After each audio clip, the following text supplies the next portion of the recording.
представляет эту отрасль, но здесь важный момент другой. Вот мало из всех выступлений коснулись. Действительно, это идет речь о больших глобальных перевооружениях. Безусловно, собственники это сделают. Но в те сроки, которые сегодня законом определены, чтобы так перевооружиться, поменять все эти технологические линии практически невозможно. Вот Алексей Владимирович говорил о человеке, которому он должен денег, да, что он пострадает, его лобби. Ничего подобного. Как раз таки этот завод не пострадает, потому что у него доля, приходящаяся на Пэттару, она меньше, чем у всех других заводов.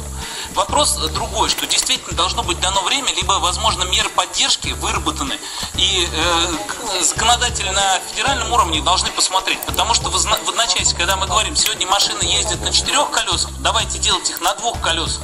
Сами понимаете, это решение перевооружить завод не будет сделано за месяц, за 2. И именно в этот период, опасения, что вызывают, отрасль все равно возьмет свою. Если есть спрос, есть потребитель, все сделает. Вопрос другой, чтобы в этот период не получить финансовый провал, о котором говорим.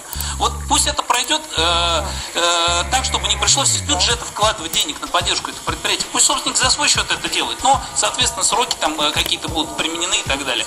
А не говорить сейчас ни о культуре, ни о здоровье. Отрасль, она восстановится. Как она восстановится, это ее проблема. Но должно пройти время. То есть должны быть какие-то этапы, не так резко.